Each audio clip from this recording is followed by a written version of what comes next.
na unti-unti nang nalalantad ang lahat at kumokonekta sa mga pasaring ni Vice President Sara Duterte na tila may nilulutong behind the scenes di umano ng Marcos administration. Ayon sa ilan, tila masamang balita ito mga kababayan, lalong-lalo na sa mga Duterte dahil tila nagkatotoo na ang ibinunyag kamakailan lamang ni Senator Amy Marcos na kung ma-appoint si Boying Rimulya sa ombudsman ay ipapakulong di umano ang Vice President Sara Duterte at taplakan ng samut-saring kaso. Ito'y ayon sa ibinunyag ni Senator Amy kamakailan lamang. Dagdag pa ng bagong ombudsman, wala siyang papanigan at bubuksan din daw niya ang committee report ng Kamara kaugnay ng confidential funds ni Vice President Sara Duterte. Marahil, nandiyan na yan eh. Actually, nandiyan na naman sa ombudsman ang mga report na yan. At bubuklatin natin, pag-aaralan at tatanungin natin yung mga may hawak doon ngayon.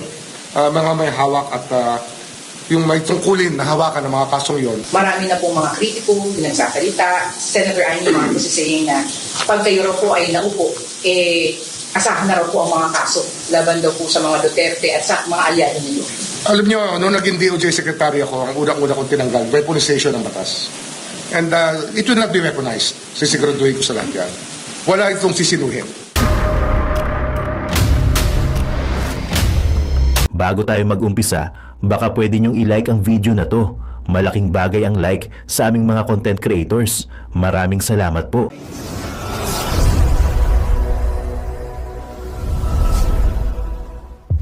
Eto, good news na naman mga kababayan. Good news na naman to, my goodness. So ayan, napanood nyo mga kababayan yung preview. So reaction video, muling nagbabalik nga pala.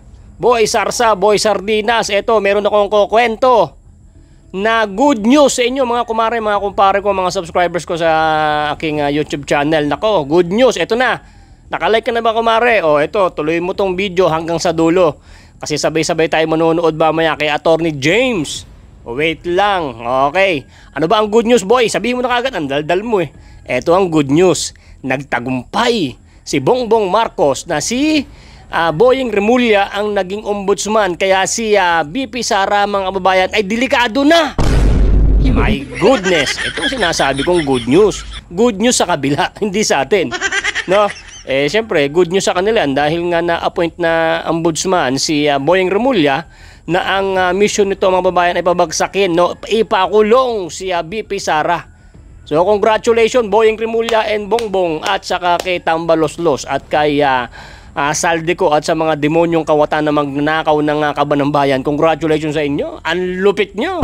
Hindi ba? Itong sinasabi ko mga babayan. No? Kawawang BP Sara.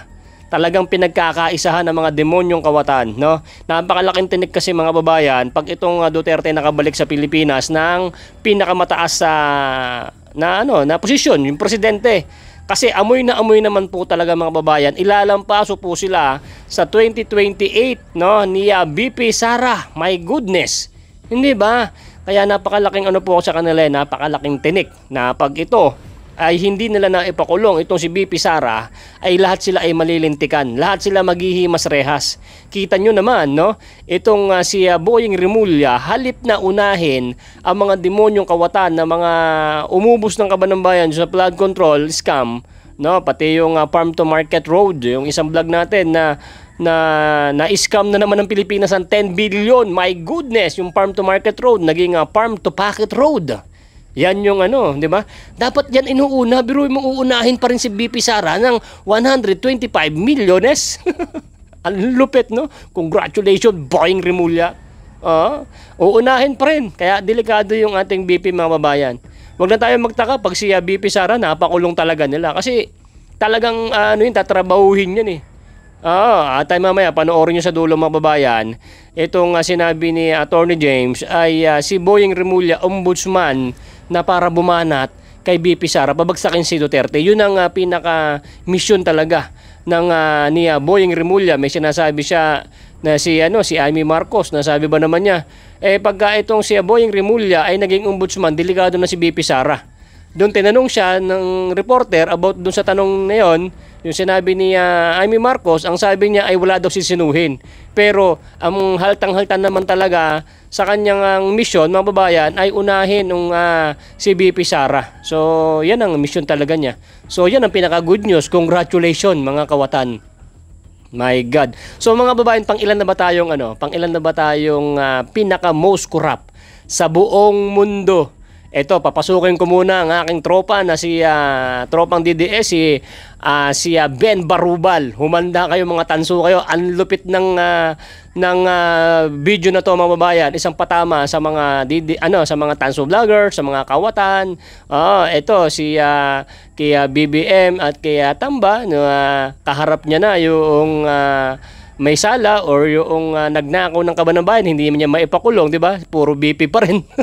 Eto, pasok ka muna. Ang ganda nito, mga babayan. Pasok, Ben Barubal, let's go! Palubog na yung Pilipinas, tulog ka pa rin. Sa loob lang ng 3 years, ang inumin, tayo na pinakamabilis pagdating sa robbery. Walang binatbat sa atin sa bilis, kahit yung mga ibang country. Nasa atin na yung new world record, the fastest corruption in history. Tapos proud pa sila. Ganyan sila katatanga. Ang moto ni Bongbong, pababagsakin ko yung Pilipinas, manood ka. Ben, wag mo nang banatan si Bongbong, love namin siya eh. Mga bobo! Una sa lahat ha? Maligo muna kayo. Vlog kayo ng vlog, di naman kayo naliligo. Tapos matulog kayo. Para bukas, pagising nyo, bibitayin ko kayo.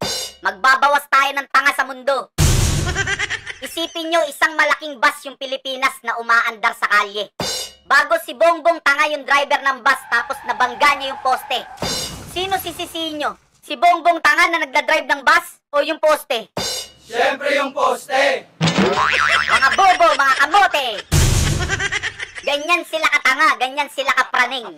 Buti pa yung sakit, kayang gamutin. Pero yung tanga, kahit salaksakan mo ng sangkatutak na gamot, hindi nagagaling. Buti pa yung Vice President namin, ganda-ganda. Matalino no, maganda po. Di katulad nito, mukhang tanga, inutil, bobo, walang silbi. Katabi niya na yung magnanakaw, hindi pa inuuli. Paano? Isa rin siyang magnanakaw eh. Ben, O bakit? Pangit. parang awa mo na, tigilan mo na kami. Maligo muna kayo para matigil na to. Hanggat di kayo naliligo, hindi kami titigil dito. Kaya yung mga ulo nyong walang laman, di na nadadampian ng sabon, nakatubig eh. Tapos yung mga suot nyong I love BBM nung eleksyon pa yata yan eh. Kaya nililibag na pati mga utak nyo eh. Lupet!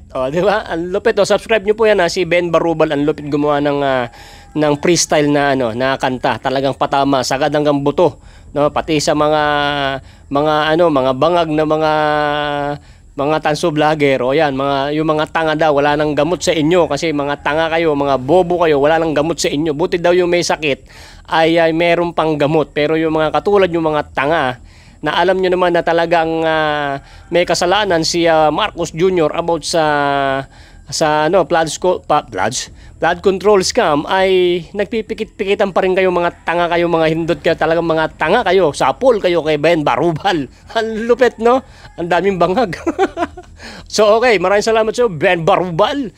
So ito, balik tayo dito sa ating panonoorin, mga babayan. Mamaya panoorin nyo, dire-diretso ko ng panoorin nyo itong sabay-sabay, no? At pag sa dulo, kung gusto mo itong vlog natin ay i-like mo naman, at kung hindi ka pa nakasubscribe, subscribe ka na dyan, at pinutin mo yung bell button dyan para lagi po kayong updated sa ating mga video. At kung sakali hindi iba to ni YouTube ang mga vlogs natin, kalkalin nyo na lang itong ating channel, at palagi naman po tayong may upload. So eto, bago tayo munod ng babayan, no?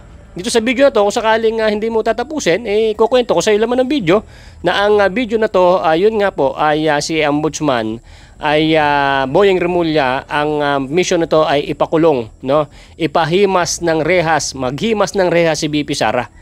So, congratulations po sa mga natatawa, na masaya na si VP Sara ang uunahin ni Boyeng Remulla kaysa dun sa mga demonyong mga trilyon, bilyon ang mga nanakaw. O, di ba?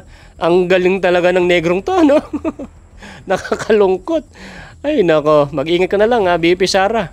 Wala, ganyan talaga eh. Kung sakaling hindi ka mapakulong, di bawi na lang tayo sa susunod na panahon. At ay lagasin natin lahat yung mga nang api sa'yo at ay nang api kay Tatay Digong.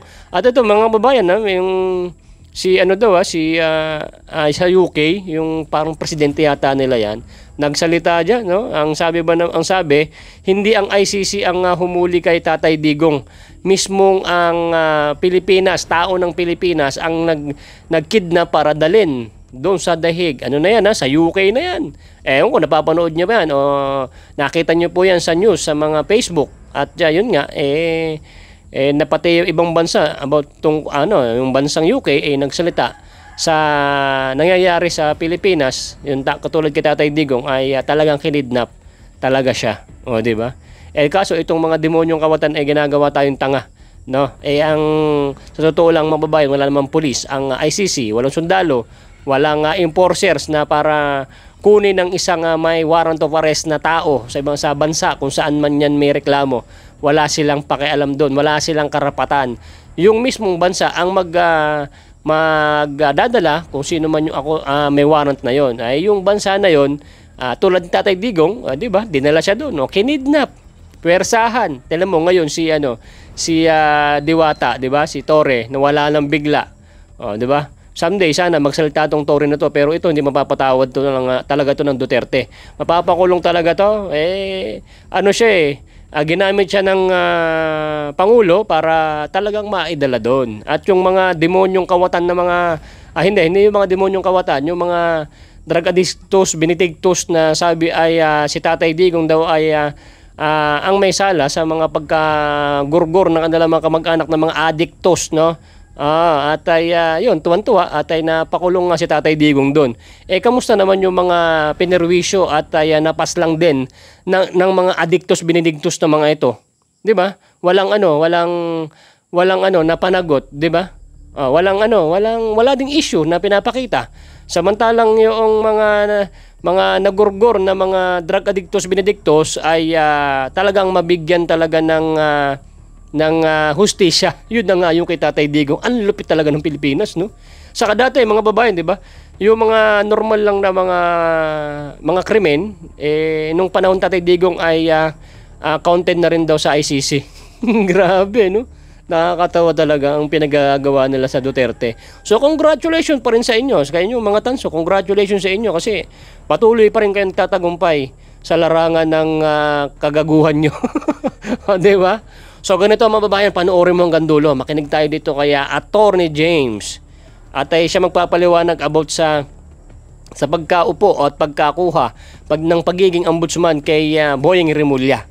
Panoorin niyo po hanggang sa dulo at para maunawaan niyo po si Attorney. Ito po yung ating vlog mga babayan. Don't forget to like at see you on my next vlog. Thank you. Play mo na boy. Daldal mo. Shoutout sa mga kumara dyan, yung mga mapulang lips at mga magaganda. Thank you po sa mga nanonood. Play mo na. Let's go.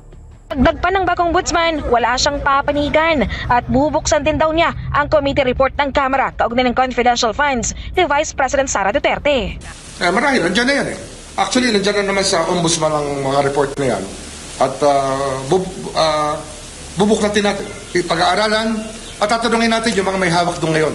Mga may hawak at yung may tungkulin na hawakan ng mga kasong yon. Marami na pong mga kritiko, nagsasalita. Senator Amy Marcos is saying na pag kayo raw po ay naupo, asahan na raw po ang mga kaso laban daw po sa mga Duterte at sa mga alyado ninyo.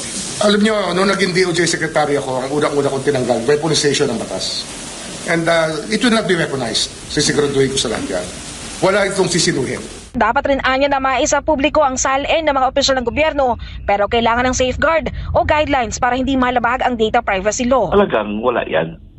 Because tingnan mo lahat ng mga all evidences point to a conclusion na hindi siya maging independent. Pinilit. Yan nga, pinilit. Oo. Saka with one single purpose. Hindi naman ito ombudsman for the people, parang ombudsman ito against VP Sara Duterte. Tingnan mo, ang daming crimes ngayon, ang daming mga betrayal ng tao, lalo na yung mga billions of pesos na ninakaw. And it's not only a fantasy. Talagang it could no longer be denied, yung mga ghost projects involving billions. Pero tingnan mo yung kanyang sinabi agad. Kalkalin niya ang salin ng Vice President. What's that? At saka yung confidential funds na 125 million. Wala man talagang, wala pang indication of graft and corruption. Ang issue lang dyan is whether or not there was a misuse. At saka yung office na under the law, under the Constitution, na magtitingin kung may misuse pa ang Commission on Audit. Nandiyan pa rin yan eh. Saka, sino pa talaga ang mayroong confidential funds na nakasuhan because of confidential funds? Wala talaga yan. I don't know how they are going to create a narrative, to invent a lie, just to bring down the Vice President. Ba na sorpresa o isang magandang ideya ho ba na maging ombudsman o bagong ombudsman itong si dating Justice Secretary Boying Rimulya? Disappointed but expected. Disappointed in the sense na parang nawawala yung requirements or inaasahan yung the principle behind creating the Office of the Ombudsman. Yung requirement ng independence, yung probity, at saka professionalism.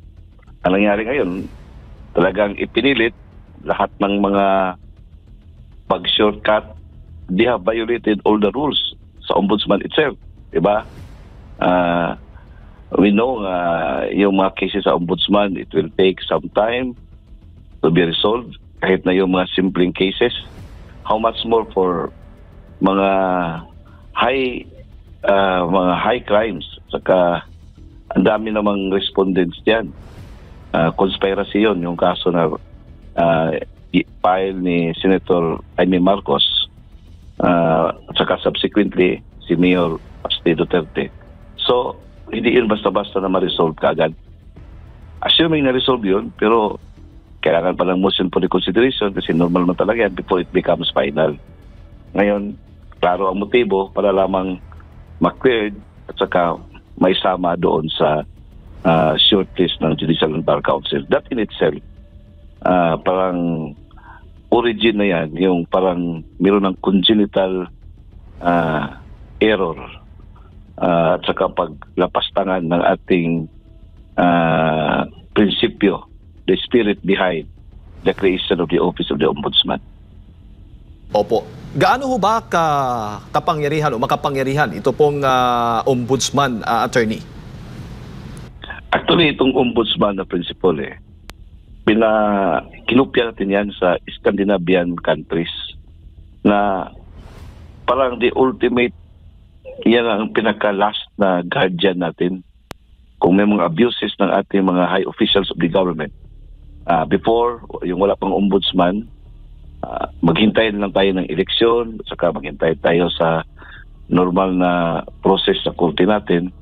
Pero by the creation of the 1987 Constitution, kinupya yan to strengthen yung independence at saka yung parang protection ng tao. Kasi yung 1987 Constitution ay parang reaction yan sa mga abuses ng martial law regime under the 1973 Constitution. So, kaya ginawa yung parang freedom constitution kasi ang daming mga nilagay diyan na to strengthen people's rights and interest. So, isa diyan yung kinupya yung concept ng ombudsman. Yung ombudsman hindi yan English word. That is an Scandinavian word.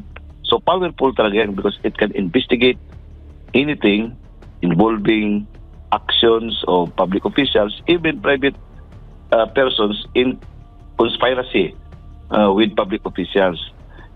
Hindi yan maghintay ng complaint. It can act motu proprio. So on its own. So ganyan ka-powerful yung ombudsman. At saka yung term of office niya ay fixed by law. Opo. And he cannot be removed except by impeachment. Opo. Attorney, alam po natin at alam po ninyo ito na ang isang ombudsman ay non-partisan po, isang independente na body. Dahil hindi po ito sakop ng executive, ng legislative o ng judiciary. Talagang nag-iisa po ito at wala pong pinapaboran. Sa tingin po ninyo, sa bagong ombudsman po ngayon, may kakayahan po ito na gawin po ang kanyang tungkulin bilang isang bagong ombudsman? Well, as long as a person is still alive, meron man sigurong yung chance of redemption. Kasi nothing is permanent in this world except change itself. Ang dami naman diyan. Kahit nasa Christian faith natin, yung si Saint Paul na dating persecutor ng mga Christians on the road to Damascus na biglang may light na it became him blind. So na-reform siya. He became an ardent supporter of Christ. Yung mga may gano'n, ang ibig kong sabihin, may mga posibilidad na yung ini-expect natin ay hindi pala siya gano'n. Pero as of now, if we go by perception and reality as of now, talagang wala yan. Because tingnan mo lahat ng mga baga pa, all evidences point to a conclusion na hindi siya maging independent. Pinilit. Yun nga, pinilit. Oo. Saka with one single purpose. Hindi naman ito ombudsman for the people. Parang ombudsman ito against VP Sara Duterte. Tingnan mo, ang daming crimes ngayon, ang daming mga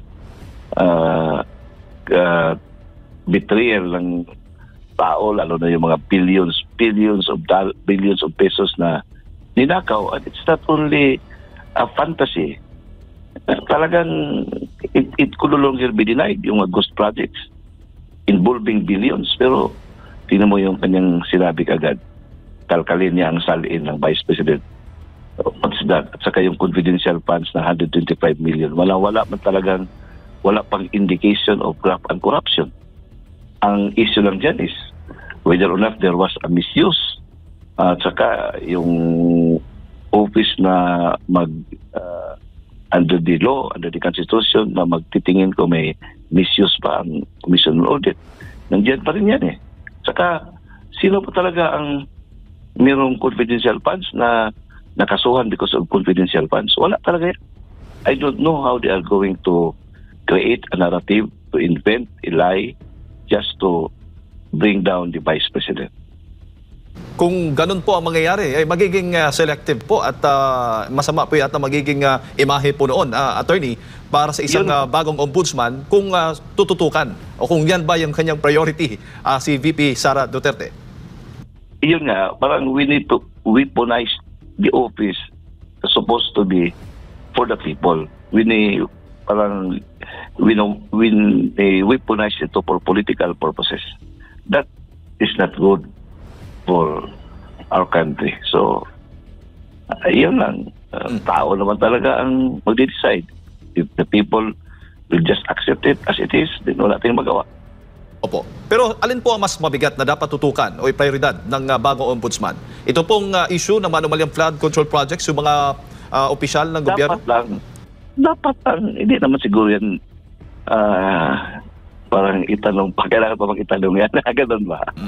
Yan talaga kasi that is a very grievous crime. Lahat ng description yan, monumental corruption. Pera ng taong bayan napunta sa bulsa ng mga tiwaling mga opisyal. At saka sindikato ang gumawa diyan. Hindi yan pwede gawin lang ng mga contractors at saka yung mga DPWH officials. Nakita naman natin ang pattern diyan eh. So tingnan natin, nakita natin when the truth started to come out, may cover up agad, pinahinto yung Senate investigation. Simple man lang yan. Hindi man pwede mangyari yan kung walang budget o sino nag-approve ng budget. Yan mag-umpisa talaga ang problema nito. Pero ang problema, mga malalaking tao ang involved. So, now, the ombudsman, ngayon na point ay siyempre, amo na yung pumirma ng budget. So, paano tayo maka-expect ng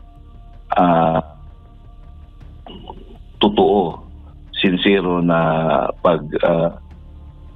pag-solve talaga, prosecute nitong klaseng monumental crime committed against the Filipino people.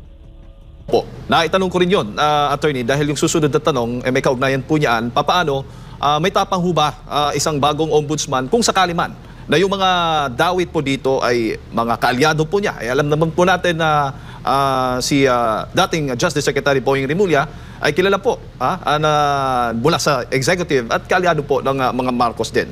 Sa tingin po ninyo, may tapang ho ba ang bagong ombudsman? Nahabulin po yung mga mas malaking tao, lalo na yung mga kaalyado po niya, at baka possible na yung trail po na ito ay papunta po sa Malacanang. Alam mo, kung tapang lang pag-usapan, I would like to make it of record. I've been a fan of Boying Rimulya during the time of the deliberation yung sa ABS-CBN. Ang tapang niya kasama siya ni dating Congressman Dante Marcolita at si Congressman Pidiga Barsaga. I can remember it. Ang tapang ni Ombudsman Boying Rimulya, idol ko yan Ito ang magagaling na public servant. Yung tapang may tapang. Pero kung ang tapang natin ay selective, saka tapang ka para to bring down a political enemy, hindi tapang para sa kabutihan ng mamamayang Pilipino, that's another story, Sir Jay. Opo. May mga nagsasabi, wala bang conflict ho ba sa ganung pamamaraan na ang bagong ombudsman ay pinili, inappoint po ng Pangulong Bongbong Marcos, considering na nga po na batay sa ating konstitusyon ay isang independente ang ombudsman? Alam mo, yung pag-appoint ay prerogative yan ng presidente.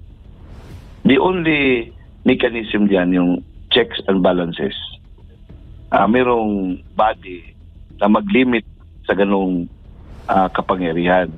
Now, when it comes to appointment of judicial officers like the Supreme Court justices, mga Court of Appeals justices, mga judges, at saka ombudsman, hindi sila dumadaan sa Commission on Appointments.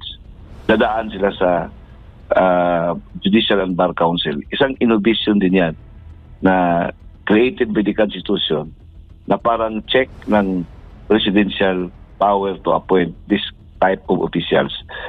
That the President can only appoint those who were mentioned or included in the list submitted by the Judicial and Bar Council na may proseso din how to may deliberation sila, yung may vetting process din kung sino kanilang i-recommend.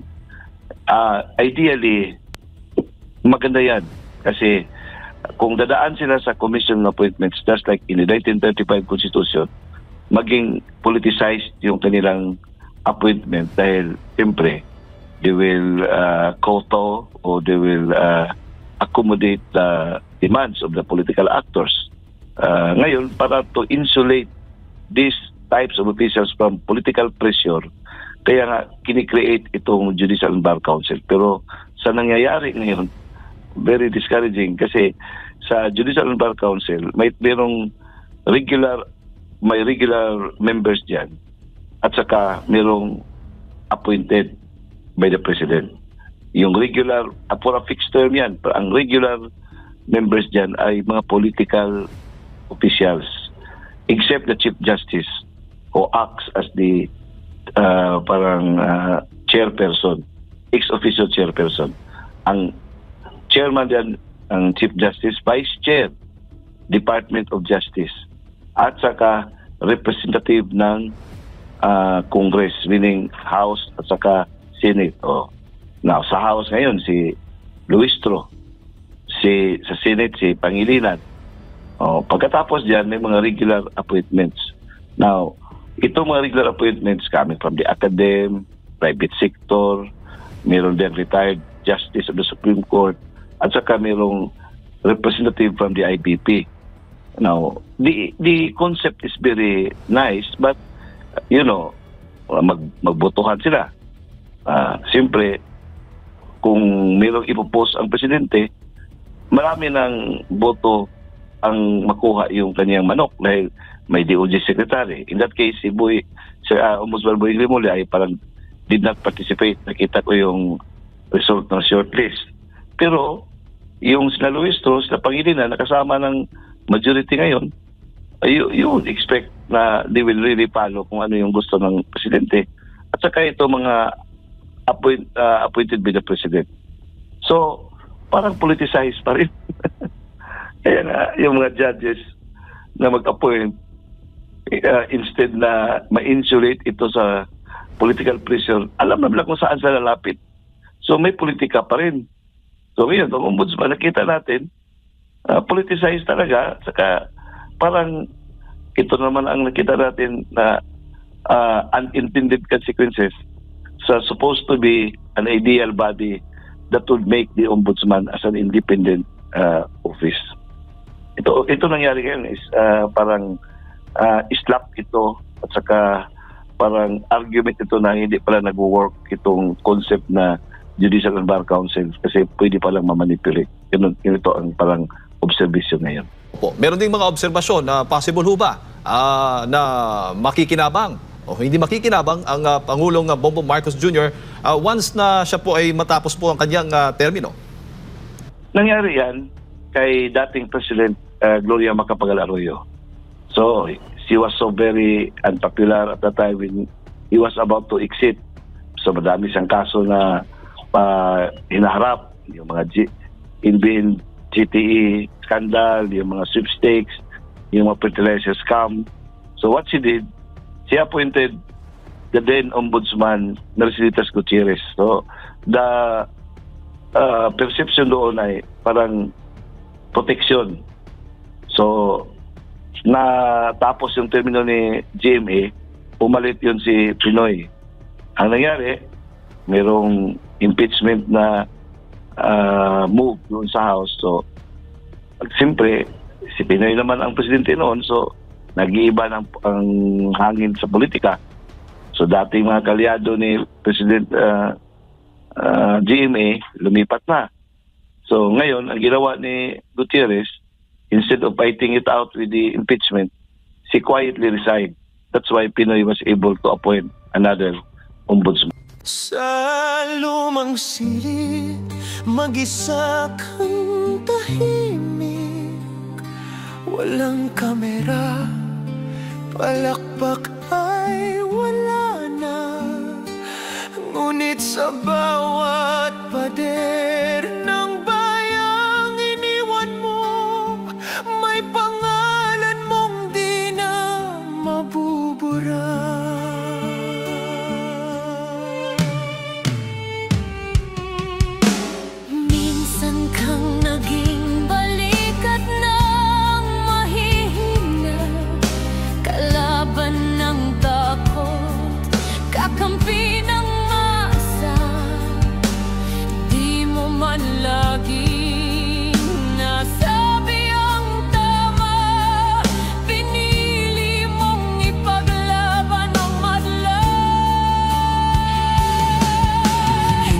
Kasaktan, gaya naming lahat, pero tumindi ka nang walang pag-atras.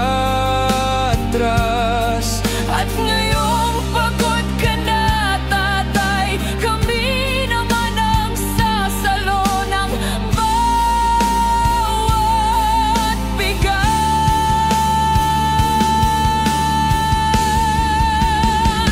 Hanggang sa dulo, ikaw ay mahal. Kahit pa pagod na ang iyong katawan. Tatay, salamat sa iyong paglaban. Ngayon, kami naman hanggang sa dulo.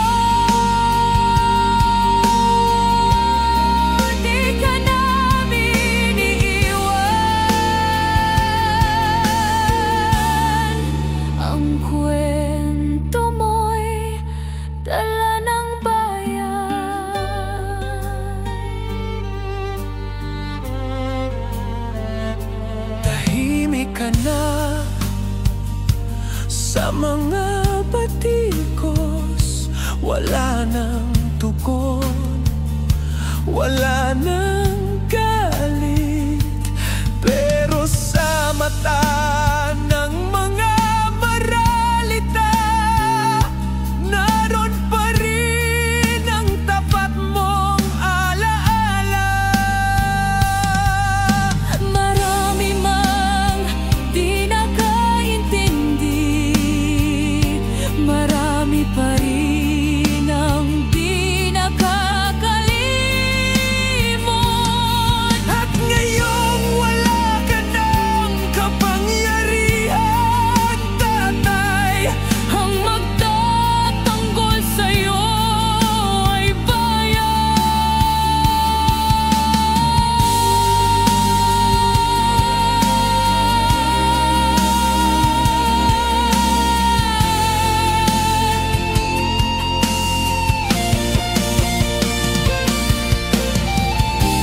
hindi ka nag-iisa, kahit ngayon.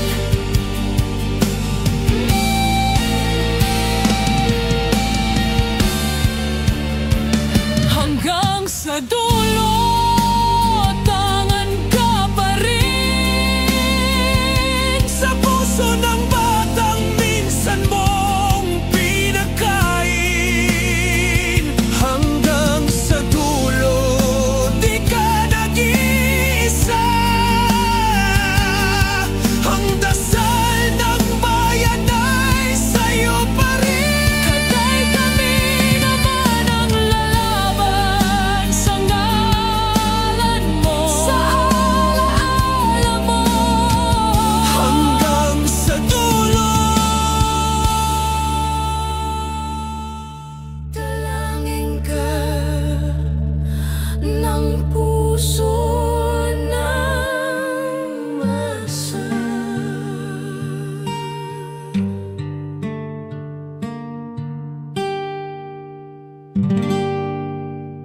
At yun na nga mga kababayan, ano na ang masasabi mo?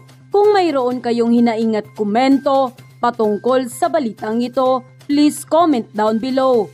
Pag-uusapan natin yan sa comment section. At kung nagustuhan nyo ang video, ay huwag kalimutang mag-like at i-share na din para mas marami pang makaalam at umabot ito sa marami sa ating mga kababayan.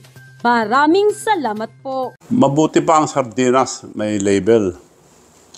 Eh tayo, wala. Oo nga pala. Nay, ito na yung bayad ko sa isa, ano? O, kunin mo yung isa. Isa muna, iyan, no? Tapos, isa pa, di ba? 4 dapat na sardinas, eh. O, yan. 3 na. Pang-4 na sardinas. O, okay na.